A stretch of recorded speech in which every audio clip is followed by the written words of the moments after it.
Yo, what's going on, man? Today is April the 15th, 2023. It's your boy Chris, and this is not the Crispy Cap and NBA show. This is the members only exclusive video that I'm doing for just my members this morning. So it's 9:48 on the East Coast right now at the time time of the recording.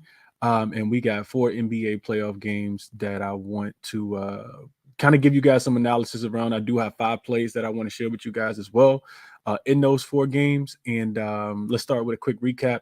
If you guys tell my plays yesterday, we did have a 2-2 night. The first game was absolutely abysmal late, man. Nikola Vucevic finishes with 9 rebounds after having 9 rebounds through three quarters. I just knew he was going to be able to get in and get us two more, but he falls short. Andre Drummond plays well in the start of the fourth quarter, and you see Coach Billy Donovan kind of ride him just for a little bit longer, and then the Heat also scored 30 points in the fourth quarter, so it weren't a lot of misses. So, we lose. And then, of course, the Bulls go without scoring just a free throw in the last 3 minutes and 47 seconds after being up by three.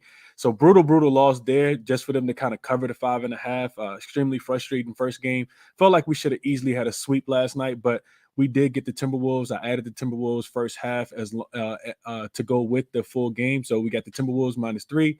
That was a winner. And then we also got the Timberwolves full game. I gave out the 4.5 and the 5, and they destroyed the Oklahoma City Thunder yesterday. So let's go ahead and get into the plays for today, and I will put them up at the bottom on the ticker so you guys will see what I'm looking at.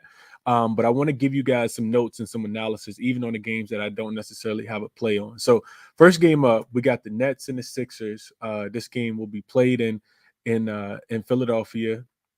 I think there are pretty clean injury reports on both sides. We have let's see, let me get to my notes real quick. So what I did was I kind of went back and looked at the Nets post All-Star break, because that's when the trades kind of happened. KD and Kyrie were both gone, of course, and they added guys like Dorian Finney-Smith and of course Mikal Bridges and Spencer Dinwiddie. So looking at this Nets team, they did finish just 11-13 straight up and 12-12 against the spread after the All-Star break. Also, they trended towards the under, 14-10 to the under after the All-Star break, 6-6 straight up, and 8-4 against the spread in road games as well. Like I said, this game will be played in Philly after the All-Star break. Of course, that's after the All-Star break. They were 4-6 straight up, 6-4 against the spread as a road dog after the All-Star break as well. So didn't bode that well for them specifically as road dogs, even though they did go 4-6. They were losing those games by an average of 6 points, with the average score being about 120 to 115. So the defense didn't come up and necessarily didn't play as well. They ranked bottom 10 in offensive rating, 13th in defensive rating, and 19th in net rating. Bottom 5 in rebounding, which we know that you'll need to be able to. You'll definitely need to have to be able to rebound the ball, especially against a strong Philadelphia 76ers team that does a pretty good job of rebounding the ball. So bottom 10 in offensive rating. Bottom 10 in offensive rating, 13th in defensive rating, 19th in net rating, bottom 5 in rebounding, bottom 10 in effective field goal percentage. They just missed a lot of shots. They're a three-point shooting team. They don't really score a lot or even try to score a lot inside the paint. They were also bottom 10 in pace, so they didn't play with a lot of pace at all. They finished 20th in the league in three-point field goal percentage as well. So even though they like to shoot the three-point ball, they didn't shoot it at a really good percentage after the All-Star break either. Since Mikal Bridges and Cam Johnson got there, suited up for this team, Brooklyn is 12-15 with a -2.0 net rating, which is 22nd per clearing the glass. They rank 17th in defense, like I said, 23rd in offense, which generally tracks with the eye test as well. On both ends of the floor, they are generally a perimeter-based team. They do take good care of the ball. They try to force some turnovers, but this is not a team that I necessarily want to get behind. So on the opposite side, we look at the 76ers. This team was 16-9 straight up, 14-11 against the spread after the All-Star break. Also trended towards the under, 14-11 to the under. They averaged about 117 in those 25 games. They were 6-4 straight up, 4-6 against the spread at home. So they weren't covering too many spreads, only averaging about 109 points as well in those home games. Also 7-3 to the under in those games as well. And I think that's why we see the total so low today. And those games actually went under by an average of 9 points as well. So I do kind of, even with saying all that, I feel like the Nets are not a good defensive team. I feel like the Nets are not a good offensive team either. Like I said, they'll stand around, try to shoot, some 3-pointers and try to create some mismatches on the wing so that they can shoot the 3-point ball. And then defensively, they're going to have their hands full trying to slow down Embiid with Nicholas Claxton and Dayton Sharp in today. So I do lean Philly team total over the 111.5. I didn't place the bet in the 5 road games after the All-Star break. When the Nets were playing a team that had a better record than they did, they allowed 117 points per game and were 3-2 to the over in those games, which those games were going over by an average of 9 points as well. And the system tells me, I did look into this, looking at the SDQL, that home favorites laying 7 points or more in their first game of a playoff series, they're 71, 59, and 4 to the under. So 55% says that this first game goes under. And since 2016, those same numbers, those totals are actually 22 and 13 to the under. So 63%. The system gets a little bit stronger when we're talking about a game one.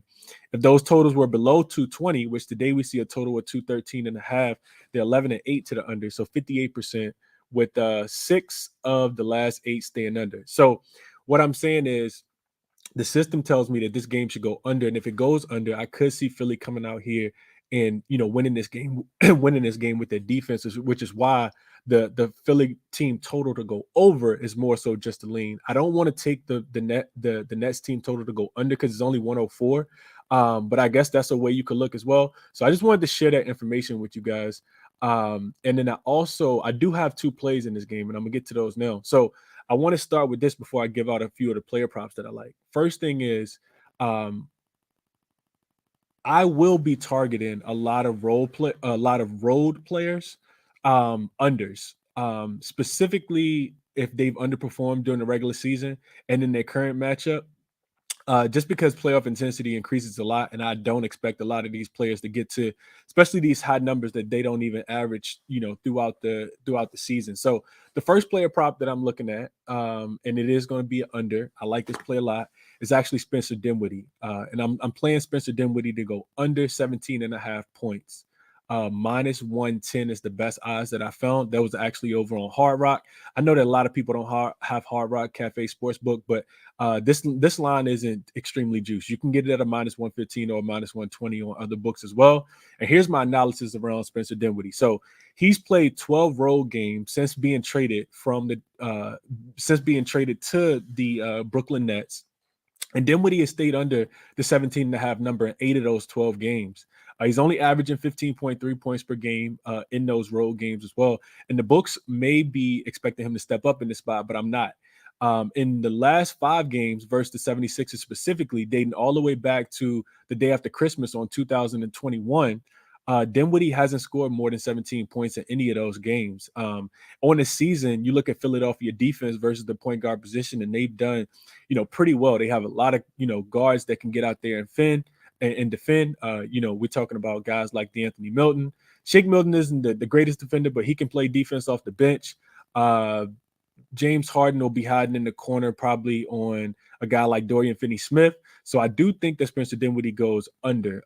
Philly finished with the second best scoring defense versus point guards on the season, only allowing 21.43 points per game to the position. And that's in totality, not just the starting point guard, but also the backup point guard. So I did lock in Spencer Dinwiddie to go under 17.5 points, and I feel pretty confident on that one. The next play I'm looking at is Joel Embiid. I talked about this one when I did the podcast yesterday, if anybody had a chance to listen to it. Embiid to go over his 11.5 rebounds. And this one is also pretty simple. He's only 1 for 2 on this number against the Nets this season, but in the one that he did go over, he did have 13 rebounds in that most recent matchup, which was on February the 11th. I like the number because I see the total open at 216. It's already down to 213 and a half, which you guys see on the screen. So that tells me that the books are anticipating defense in this matchup. The Nets finished the final 7 games of the season, giving up the 7th most rebounds to centers. But it's been a problem for them all season. They finished the season allowing the second most rebounds to centers overall post All-Star break. Brooklyn also was the fifth worst rebounding team in the league, and this should set up well for Joel Embiid tonight. Brooklyn also shoots. They also shot the sixth worst effective field goal percentage. I talked about that earlier when I did the breakdown. And from So they shot the sixth worst field goal percentage from two in their road games after the All-Star break at only 45%. And they ranked 29th in shots at the rim, shooting just 27% after the All-Star break in road games. So all of those things in conjunction, I expect Brooklyn to miss a lot of shots in this game because a lot of them will come outside from the perimeter. I expect Joel Embiid to get a lot of rebounds. So for this game in recap, Nets versus 76ers, I am taking Spencer Dinwiddie to go over 17, under his 17 and a half points. I think he finds it pretty difficult to score. And I'm also looking at Joel Embiid to go over his 11 and a half rebounds. Best odds were on Bet 365 at plus 105. So that's what I got for you guys in the first game. The Nets and the Celtics game, I'm not going to force a play in this one. I got a lot of conflicting things in my mind, but I do want to kind of give you guys some analysis. So I'll be short in my analysis and let you guys know how I think the game will play out. Not necessarily, I don't know how it's going to play out, but what I'm thinking for this game. For me, it'll be more of a game where I kind of watch and learn, and then I'll, most likely probably have a play for the second game. So this is what I have. So the Hawks, after the All-Star break, Atlanta, they did rank fourth in offensive rating, but they ranked just 25th in defensive rating. We know that they had a coach change where they got rid of Coach Nate McMillan and brought in Quinn Snyder. He has kind of ramped this offense up to even better than it was already. They were, like I said, fourth in offensive rating, but only 25th in defensive rating, something that's kind of plagued him throughout his career, even when he was in Utah with the Jazz.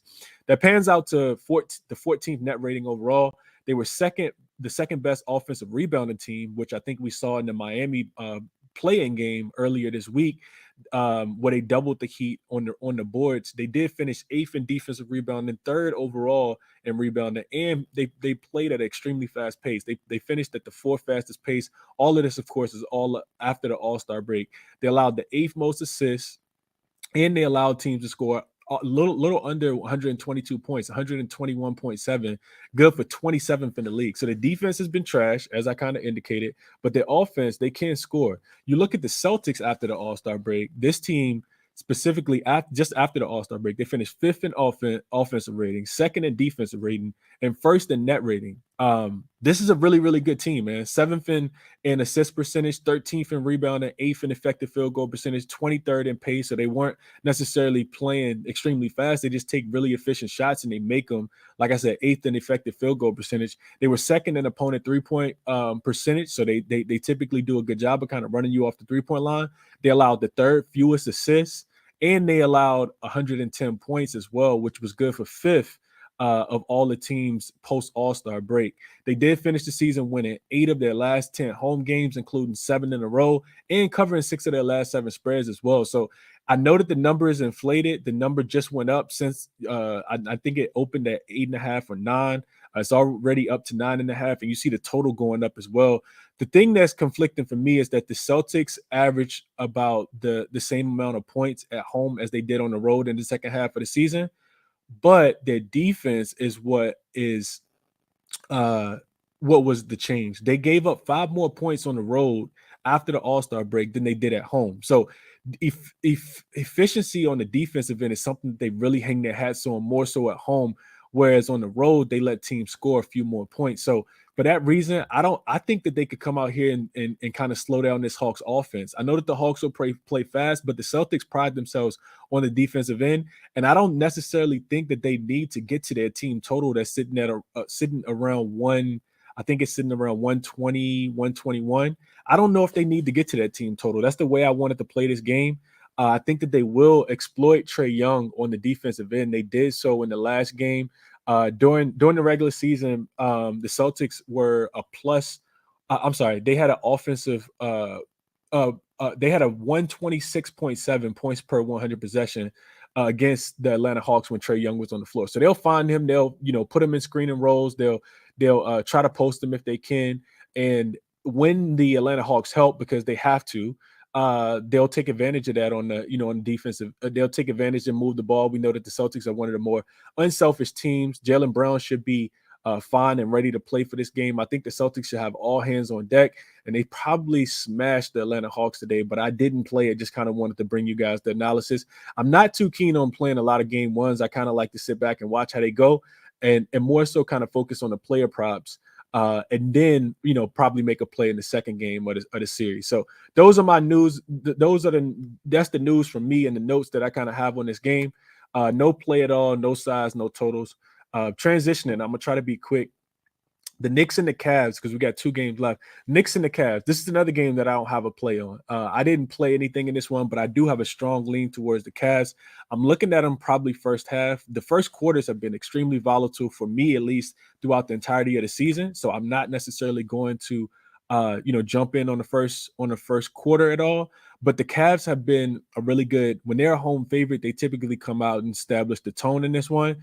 They also kind of ramped up right before the end of the season. Kind of Donovan Mitchell locked in. He had a lot of 40-point games towards the end of the season. They should get Isaac Okoro back, who is their best perimeter defender in this one as well. But the reason why this game is so hard, because at the time of this video, Julius Randle is listed as questionable. He will most likely, Thibodeau does this all the time, he will most likely be a true game time decision after he goes through shoot around, and we won't know the status of Julius Randle. He hasn't played in the last 2 weeks, and if he does play, I do like the Cavs early in this one, more so than full game. The spread in this one is 5.5. Julius Randle should throw off everything that was kind of going well for this team, or you could say not going so well, because the Knicks have struggled defensively without Julius Randle. They've been playing at a much faster pace. I think that, so I got the defensive rating at 120.7, the Knicks defensive rating at 120.7 in those 5 games that Julius Randle missed throughout the the end of the season. They scored 125 points without him, but like I said, that was because the pace was extremely fast, and some of those games were kind of meaningless as well. But with Julius Randle, they have a defensive rating of 115.5, and that's through, of course, the 77 games that he did play in. I think if Julius Randle plays, they're going to put a lot on his plate today, because Thibodeau, if you play, he expects you to be able to play the entirety of the game. And we haven't heard a lot. So I kind of expect Julius Randle not to play, but I haven't really, I feel like I don't have a good read on, whether he's going to play or not. Like I said, if he doesn't play, I do. If he does play, I do like the Cavs first half spread. I think I want to stay away from the full game. The Knicks have played this team extremely tough throughout the regular season, if you guys have kind of watched, but I think the Cavs come in here and kind of assert their dominance in this one early, especially if Julius Randle plays, because I don't feel like he's going to be 100% and maybe being rushed back, due to injury. So lean to me would be the Cavs first half, but I didn't play anything in this game, and I want to transition into the last game because I do have 3 plays in this last game that I really, really like. Can't wait to watch this game. We got the Golden State Warriors taking a bus ride because it's so short of a distance, traveling to via bus the Sacramento Kings for a big game for the Kings, first playoff game, and I think more than 15-16 years. It's been a really, really long time. I can actually remember their last playoff game and their last time making it to the playoff series. So this one is pretty easy for me, man. I'm not catching the falling knife with the Golden State Warriors. You look at this Golden State Warriors team, and yes, they do have a lot more playoff experience. Yes, they do have they are the defending titles. We could say a lot of good things about Golden State in the past, but until they prove it to me this season, I will continue to fade them. Maybe not necessarily in game 2, but in game 1, I did lay the point with the Sacramento Kings here. You look at the Warriors; they finished the season 11-30 straight up on the road this season. 12-29 against the spread. Both of those are less than 30%. So that tells you that there's a 70% chance that the Kings should win this game today. Of course, you could throw out all of the regular season stats if you wanted to, but when I went back and deep dive these, looking into these games, I found some meaningless losses for the Golden State Warriors that kind of concerned me, and it wouldn't let me back them in this spot. The Warriors, they finished the season winning 4 of their last 5 road games, but they were against the Dallas Mavericks, who aren't in the playoffs, and we're trying to tank. The Houston Rockets, we know what the Houston Rockets were. They did beat the Timberwolves in a meaningless game, and they did beat the Kings as well. and that was also a meaningless game also. So you look at the Kings on the opposite side. They have a lot to prove, man. Like I said, they're not even the favorite at most books to even win this series, even though they finished with a much better record. We know that defensively they can be, a tad bit of a liability, even though they did kind of lock in towards the end of the season. And I think that they play motivated in this spot, man. They finished 19 and 11 straight up at home. So that's 63%. I just gave you guys the fade numbers for the Golden State Warriors. Less than 30% were they on the road, as just on the road in general, and on the road as a favorite, and on the road as a dog as well. So like I said, 19 and 11 straight up, 63%. You also look at them as conference games, just kind of narrowing that number down, 13 and 6 straight up against conference opponents. So that 63% jumps up to 68%. Also, you just look at some of the other things, man. Wiggins is supposed to be back in this game. Coach Kerr already said that he's not going to play extremely big minutes, and he looks like he's in mid-season form. I'm not buying that, man. Wiggins has been out for, I think, a little over a month, maybe even a little bit longer than that, and I think that could throw off the chemistry. I think Wiggins knows his role on this team, and he's going to help the team. I just don't necessarily think it's going to be in the first game back. So I think Wiggins coming back, even though he is a great player for this team, and they need him if they have aspirations to win this series and to go deep into the playoffs. I don't think he'll be 100%. I don't think he'll be, close to the version of himself that we're used to seeing. Also, the Warriors, their role players just continue to struggle on the road throughout the entirety of the season, man. I'm not looking at those role players and bench guys to play well in this spot in Sacramento. This will, like I said, and on the Kings side, first home playoff game in more than 15, 16 years, I want to say. And for that reason, I did lay the point with the Kings in this spot. Everything that I just kind of gave you guys. Also, I want to say, if you guys want to take the Kings +1 and you live in a state where you can get DraftKings, they are technically the dog at a +1 on DraftKings at the recording of this video, and they have been throughout the entirety of the week. Most other books do have this line at -1. So those are my thoughts on how I think the game, plays out. I do think the Kings win the game, and I did lay the point with them. As far as player props, I got two that I really like in this game, and the first one starts with I'll go same side, right? So while the Warriors defense has been bad, I do expect the lights to be a tad bit too big for some of these guys. And I'm looking at Keegan Murray specifically. His points plus rebounds is sitting at 18 and a half.